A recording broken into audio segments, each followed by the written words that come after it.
Good afternoon. My name is Keith Thompson. I'm the co-founder of Focus Distribution. We're a company that specializes in helping asset managers share their unique stories with the financial services community. We currently represent 4 money managers and service over $3 billion in assets.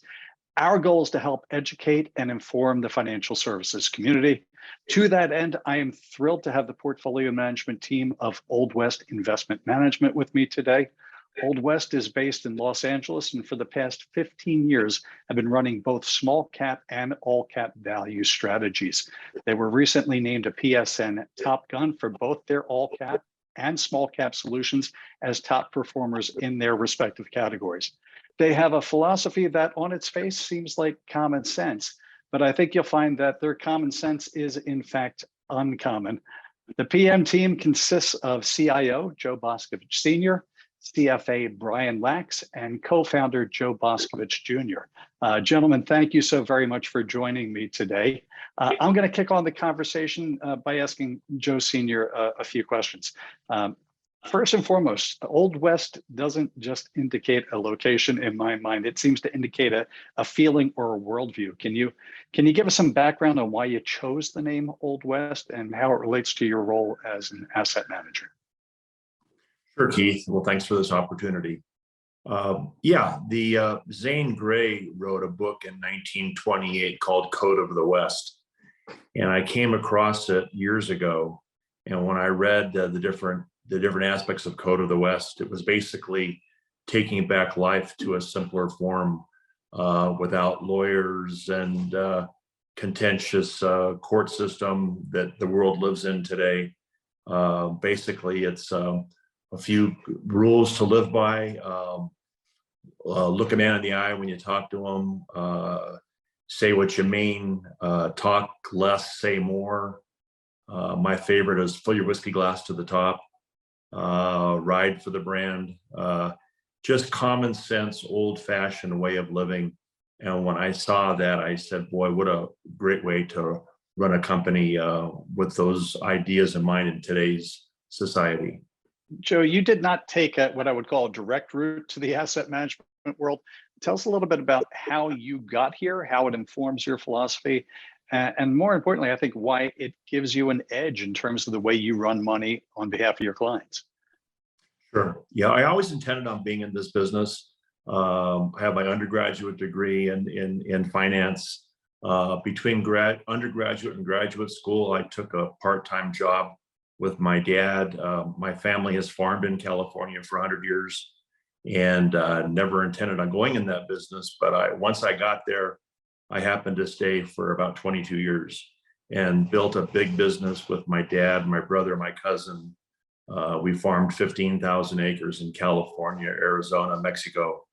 But then when I was in my mid-40s, I realized if I was ever going to do what I always intended on doing, I better hurry up and do it, or it might be too late.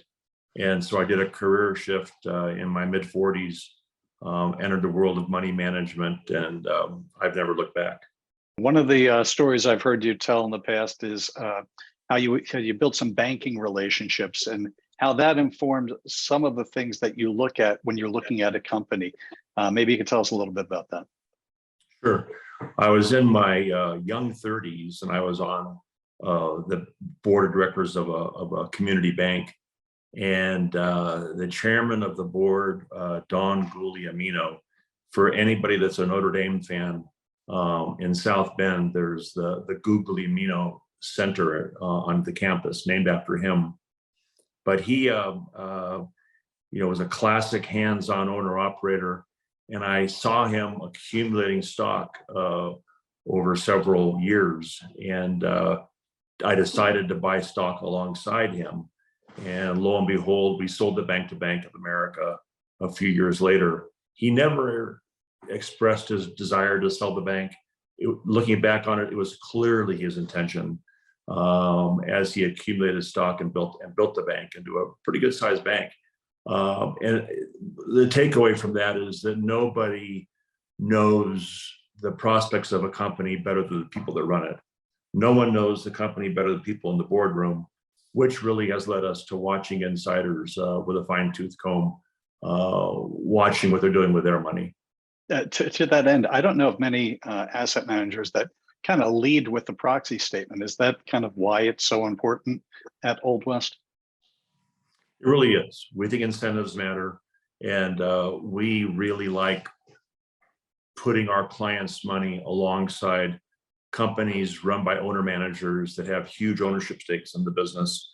We just think there's it really, I would say, makes it much more of a reliable indicator when you're investing alongside someone, whether it's their life's work and they have a huge stake in that company.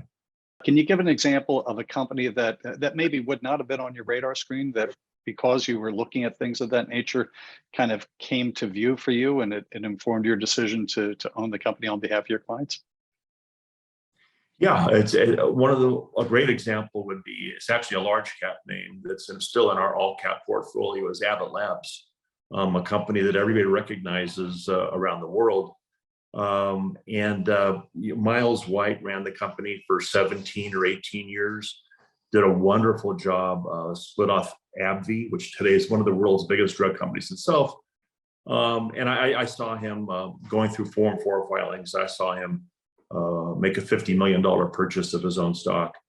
And before that, never dreamt of owning AVID Labs. Saw the transaction, looked deeper into it. They had just bought St. Jude Medical, and St. Jude was only in the cardiovascular, no connection to the hospital, by the way. And St. Jude was only in the cardiovascular business. AVID had a cardiovascular division. They took on a lot of debt to do the deal. Wall Street didn't like the transaction at all because of the debt that AVID took on.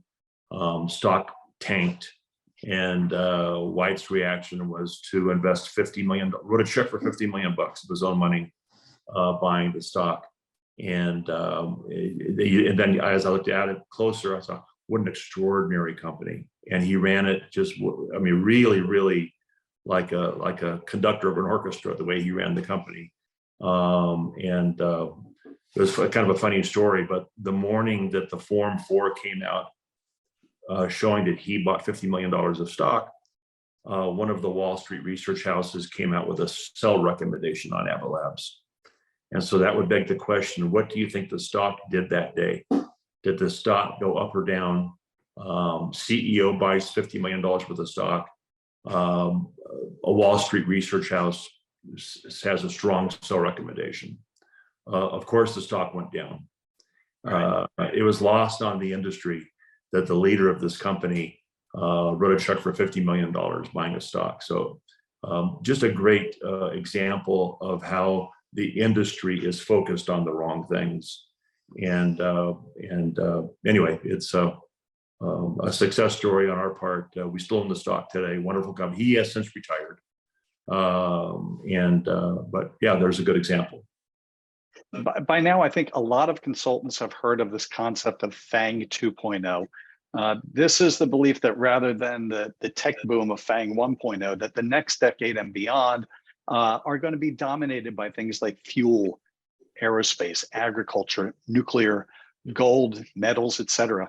One of the things where Old West was at the leading edge was the belief that the world was undersupplied in uranium, copper, and tin, for that matter. How did these ideas come to the forefront of your thinking, and what research led you there? Yeah, we have been involved in the uranium industry for almost 7 years now. It was actually the first idea that I brought to the team when I joined in 2016. And a lot of it came out of the early discussions that I had with Joe and the team about some areas that were out of favor, or where, you know, investor perception didn't really line up with fundamentals. I mean, they were value investors at heart when I met them. And so, you know, that was a perfect area of something that, you know, had been completely washed out, and yet the fundamentals suggested that there was a reason for that not to be.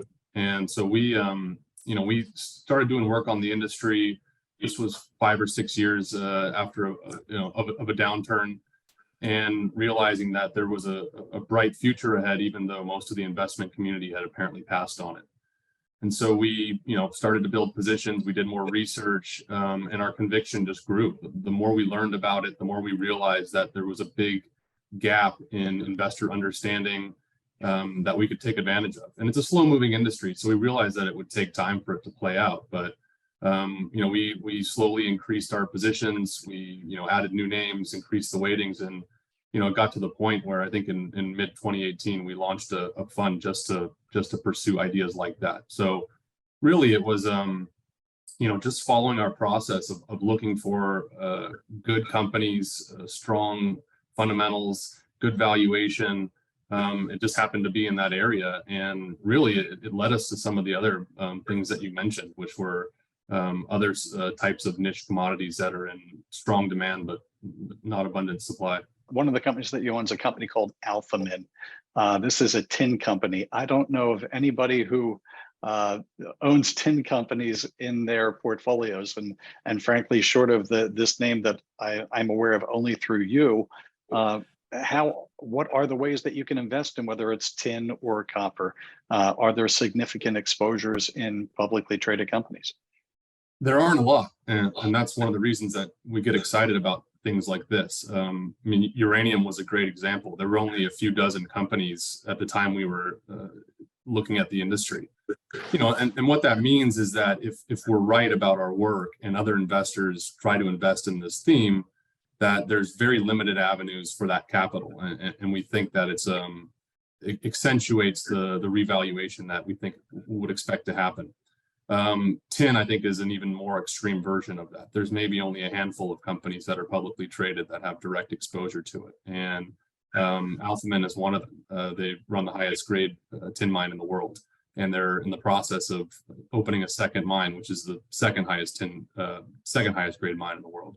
So, it's interesting that in an industry where supply is extremely concentrated in the hands of only a few countries, and there aren't very many ways for investors to get access to it, that there is such a high quality asset that is publicly traded and available at trades in Canada. So it's relatively easy to access. I think the bigger interesting thing about it is that it's just not very well known. Like you said, there aren't a lot of people that are looking at the tin industry right now. Well, Joe talked a little bit about leadership at companies. You have a very small industry here.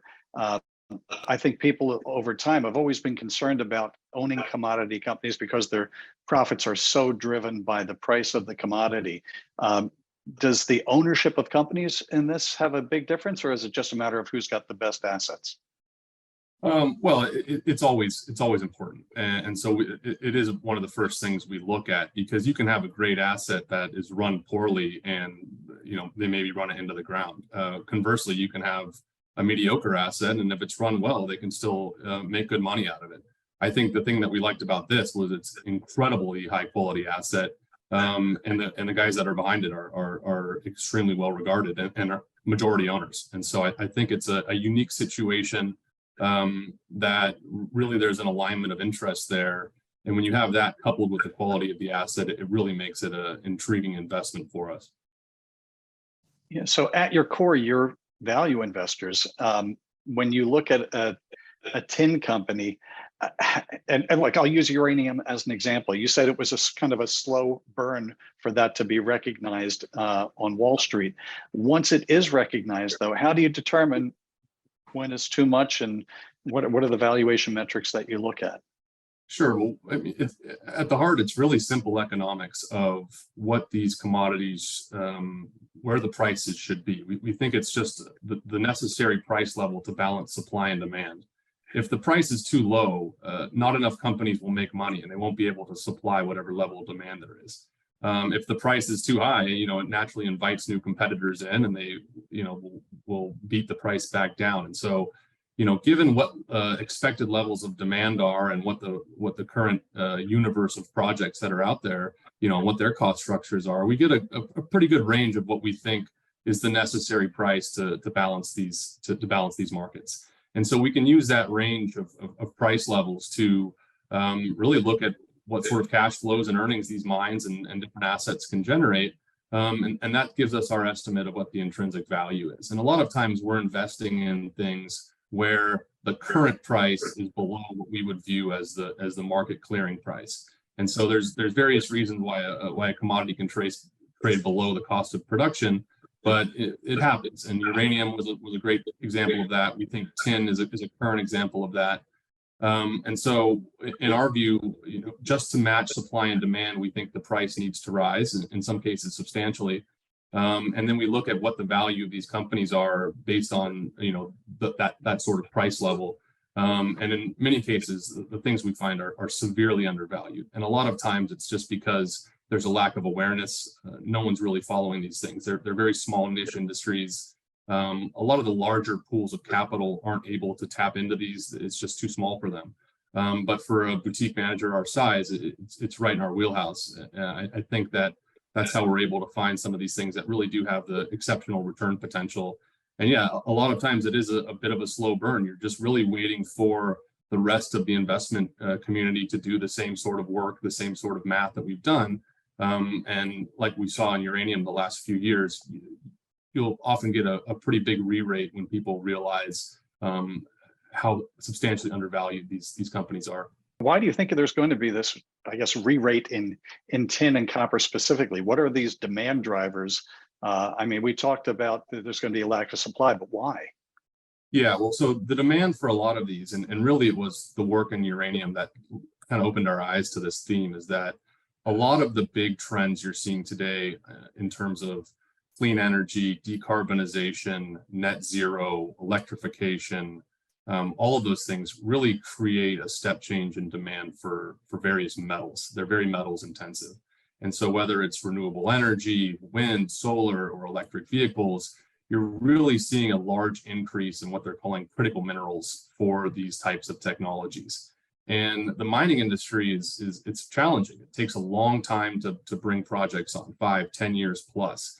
That's assuming that the money is being spent to explore and develop projects. There's long permitting timelines. It's very difficult to bring on supply, and the existing supply is naturally depleting. I mean, a mine has a finite life, and you have to continually explore and prove up new reserves in order to extend that life. And so we see demand that's growing because of a lot of these themes that I just mentioned, where they're throwing, trillions of dollars into these areas, and yet the supply is not seeing anywhere near that level of investment to keep up with it. And so we see shortages developing. In some cases, they're already here, and in others, they're just over the horizon. And we think that will force the prices up. When those shortages really start to pinch, you'll see the prices start to rise. We've already seen it to some extent over the last few years. We think it's just getting started. And really, these supply problems are not easily solved. And that really gives us confidence that we're going to see higher prices for a long time, to give incentive for new mines to be developed, for money to be spent in these areas. And that just means that the value of the companies that are currently producing, or that have projects that are near-term production, are going to be very valuable. And so, that's really gives us the confidence. So if somebody was listening to this, it would almost sound as if you're a commodity manager. Is that the case? Have you always been invested in themes like this, and the themes change over time, or is this a broadly diversified portfolio of small cap names or all cap names? No, we haven't always been invested in these areas, and to be candid, a few years from now we might not be invested in them either. I think that's the main point that we try to make with a lot of new investors that we talk to, is that we just happen to be very heavily invested in these areas today because that's where we see a lot of value. But this wasn't a top-down choice to be a commodity fund. And actually, if you look at the exposure that we have across the commodities, the sector, it's very targeted. It's not, we're not painting with a broad brush. It's, we have large weightings in very specific niche sectors, uranium, tin. I mean, these are not things that are household names, as you mentioned. We do own copper, and we do own some gold and silver, which are a little more widely owned. But for the most part, it's very targeted exposures into areas that we think have the tightest supply-demand fundamentals and the nearest term time horizon for revaluing. And so I think it is, a lot of people see these heavy weightings and think that that's what we're targeting, but really, if we're correct a few years from now and these things revalue like we expect, we're not just going to own them just to own them. We'll go and look for whatever the next area is that we think has similar or better fundamentals. If I could just add to that, conversely, a lot of managers do not want to invest in commodity-based companies. They shy from them, and the knock against them would be that that you can't control the price of the commodity, that they're too unpredictable. But we have no such bias. We see, in fact, that's our edge, I think, is we don't have that bias. They are an essential part of the economy that makes the world turn. So we see great opportunity. There's the FANG 2.0 theme that we've discussed already. One of those factors is agriculture in the FANG. You own a name called Bungie. I don't know if I'm pronouncing that correctly, but this is a company that touches millions of people a day, but I think most people don't know who they are. Can you give us a little background on that name and why you own that? Sure, and it's actually another good example of monitoring insider behavior. I was just going through Form 4 filings one morning, and I saw a $10 million purchase by the new CEO of Bungie, Greg Heckman. And I was intrigued by that because you don't see a brand new CEO write a check for $10 million very often.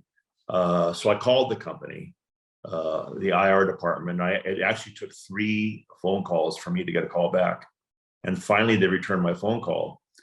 And I said, well, my first question is, how do you pronounce the company? Is it Bungie or is it? And he says, no, it's Bungie, we think. And so we cleared that up. But then I said, I see this purchase by Heckman of $10 million.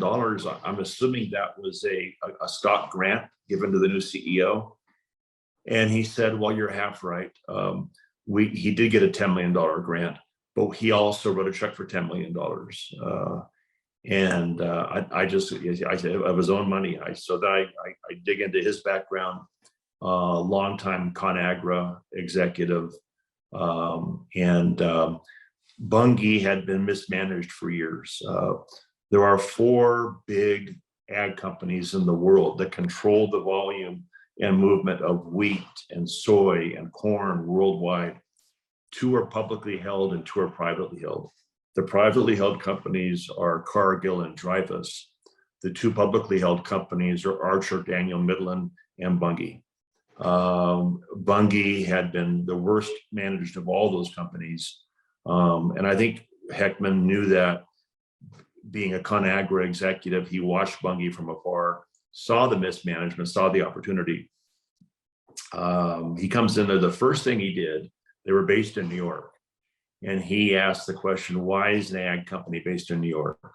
He immediately moved headquarters to St. Louis in the middle of America's breadbasket. And that right there told me a lot about this guy means business. And he's made a series of decisions since then that are just, he's really turned the company around. And they're going to be very, very formidable going forward. So, but the industry just fascinated. The fact that these 4 companies controlled worldwide ag movement fascinated me. But full of opportunity. If you look at the movement of soybeans and soybean oil and corn oil, and it's big business, small margins, but obviously with a growing world population and an increasingly wealthier population where people are expanding their diet and eating more and better and healthy foods.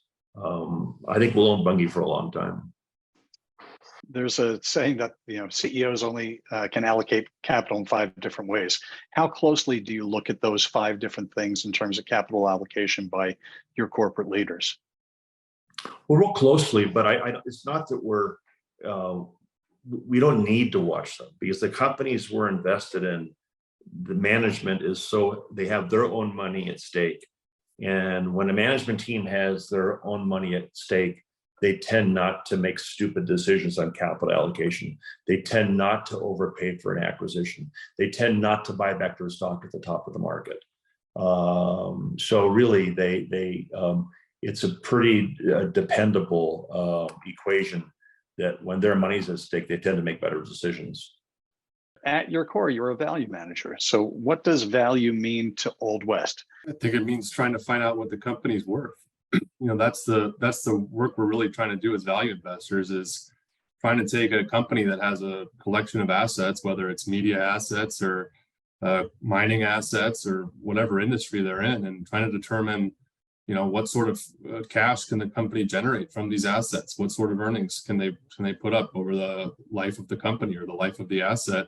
And what is that worth? And then once we've figured out that estimate, trying to determine, what is the price that we can pay for that? And can we get a significant discount to what we view as that intrinsic value? I think that's the real nature of value investing, is buying something for less than it's worth. And a lot of times, especially, in larger cap stocks that have a lot of analysts following them, the current price that they're trading at is very similar to what the intrinsic value is. It's very difficult to find things that have that big divergence between price and value. That's one of the reasons that we've tended towards some of the smaller, lesser known companies, is that we think that there's an information difference there, where there's a reason that these companies have a big difference between what they're trading at and what they're worth. And if we can do the work and figure out what it's worth and find a reason that there's a big difference there, and not just that, but a reason that we think that gap will close over some certain time period that's not too long, that's how we're going to earn a really good rate of return. But I think at the heart of it, it's finding out what something's worth and trying to buy it for less than that. I think one of the challenges with small cap portfolios for consumers is A, they don't necessarily know the names. B, you can also have names that trade at very, very low prices. I know you have a name in your history that when you first started owning it, was not exactly a high price name, but wound up being one, a company called Enphase. Can you tell us a little bit about that? Really, the first thing to say is we're never that concerned about what the price of a stock is, whether it's very low or very high. I mean, really, we're looking at what the total value of the company is, because that's the most important thing. How many pieces it's chopped up to in terms of how many shares there are, that's really less relevant to us, and it can be changed via share splits or share consolidation. So I think that's the first thing to note. And we run across it a lot because we do own some stocks that have very low prices. But with regards to Enphase, I think it was around $1 a share when we first started looking at it. It was actually a name that I had come across earlier in my career when they did their IPO in 2012. I was covering energy at the time. Fast forward to, I guess this would have been maybe around 2017.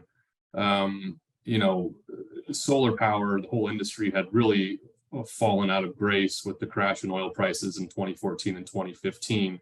There was, with low energy prices elsewhere, there's not much of an incentive to pursue solar. And so you did see a lot of companies in distress. A lot of them were going bankrupt.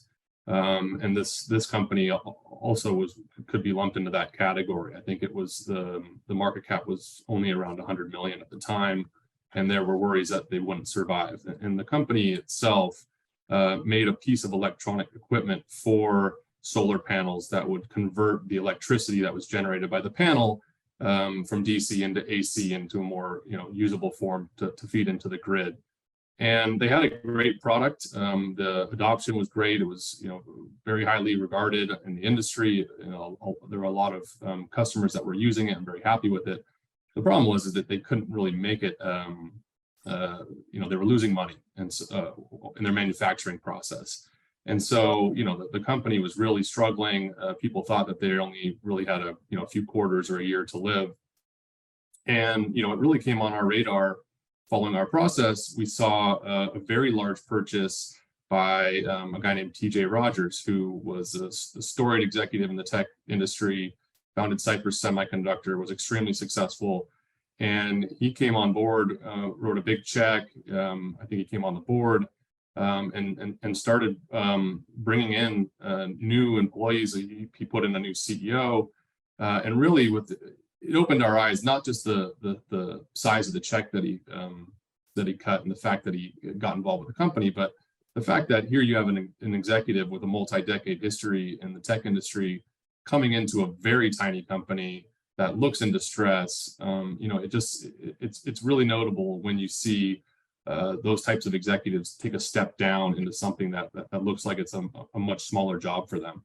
But so, we followed it for a while and started modeling it out and, listened to the new CEO's plan to really turn the company around and kind of bring what I would call a much larger organization's style of management and manufacturing prowess to this company that, really was kind of still founder led. I mean, they weren't, it was still being run kind of like a startup.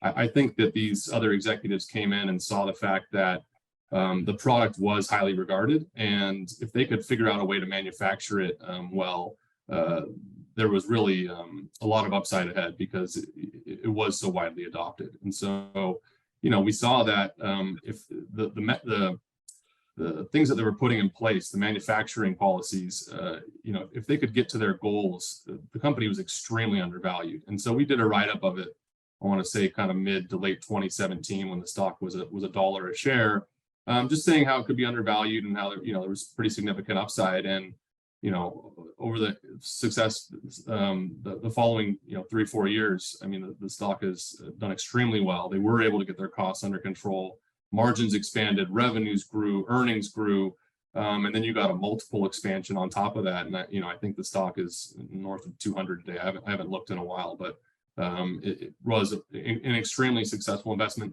One that admittedly it overshot even our estimates of success. And so we were, it was $1. We were trimming it at 20, at 50. I mean, it's like, wow, these guys are really doing much more than we expected, and it started to become more of a growth stock than a value stock.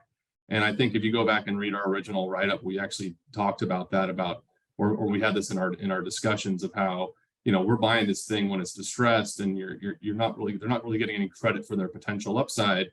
But eventually we're going to hand it off to a different type of investor who is willing to pay a high multiple and willing to bake in some of the growth. I think that really kind of encapsulates our view of value investing. I mean, we're really looking for these things that appear to be undervalued. We're not in the business of trying to buy high and sell higher. I think that there's a new type of investor that's in that stock today. And I think we still own a few shares of it for some of our clients in the small cap fund, and it's an interesting one to watch. But it just goes to show you that you find some of these signals that are less followed, you do the work that is required, and a lot of times it pays off in a big way. And we think we have a number of other investments that have a similar path ahead of them. Joe, did you want to add anything to that?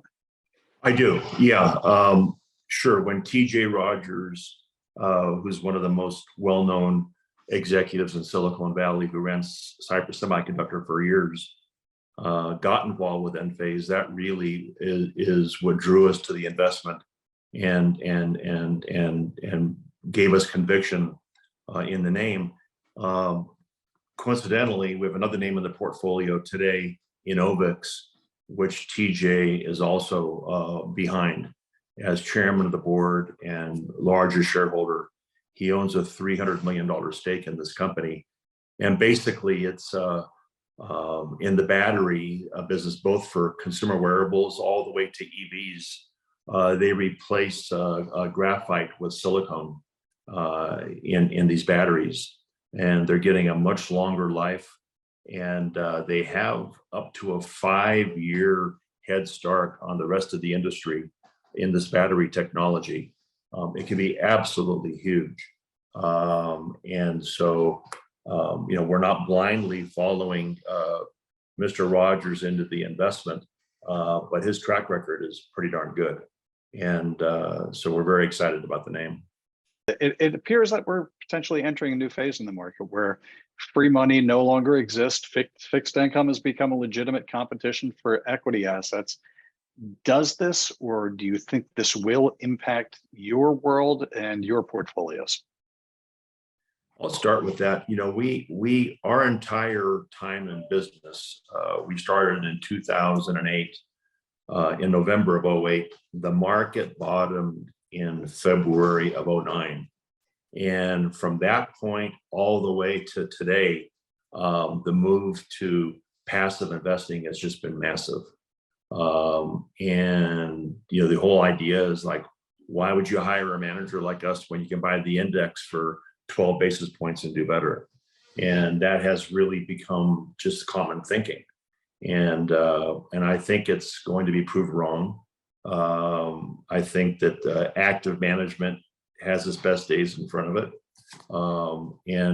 Very, very happy to be an active manager, seeing our thought process, seeing how we come up with ideas, watching how we invest. I can't imagine wanting to be in the passive fund compared to what we do. We think that the next 5 to 10 years will be our time to shine.